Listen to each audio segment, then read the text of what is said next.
ஜோலார்பேட்டை அருகே சொத்து பிரச்சினையால் மாமாமுறை உறவினரை வெட்டி கொன்றுவிட்டு சிறை சென்றவர் ஜாமீனில் வந்தபோது சரமாரியாக வெட்டப்பட்டுள்ளார்.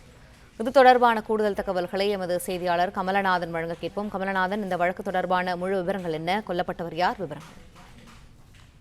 திருப்பத்தூர் மாவட்டம் ஜோலார்பேட்டை அடுத்த வக்கனம்பட்டி பகுதியை சேர்ந்த சக்கரவர்த்தி மகன் திம்ராயன். இவர் ரியல் எஸ்டேட் பிசினஸ் செய்து வருகிறார். இவருடைய அக்கா மகன் சக்கரவர்த்தி என்பவருக்கும் திம்ராயனுக்கும் நிலை பிரச்சனை இருந்து வந்ததாக கூறப்படும் நிலையில கடந்த பிப்ரவரி மாதம் ஜோலார்பேட்டை அருகே காந்தி நகர் பகுதியில் உள்ள நிலத்துல வாழைத்தோப்பில் திம்ராயன் சென்று பார்த்தபோது அவரை பின்தொடர்ந்து வந்த சக்கரவர்த்தி தான் மறைத்து வைத்திருந்த அறிவாளால் சரமாரியாக மாமனை வெட்டி படுகொலை செய்துவிட்டு அங்கிருந்து தப்பி ஓடிவிட்டார்.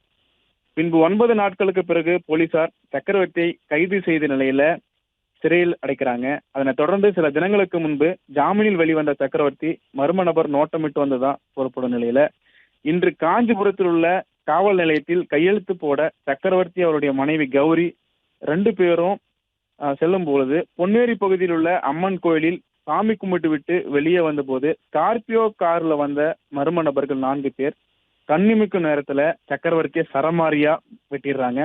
இதனை தடுக்க சென்ற அவரது மனைவி கௌரிக்கும் சுண்டு விரல்ல வெட்டு விழுந்து வருது. பின்னர் இருவரும் அங்கேயே மயங்கி விழுந்த நிலையில அக்கம் பக்கத்தினர் போலீசாருக்கு தகவல் கொடுக்குறாங்க.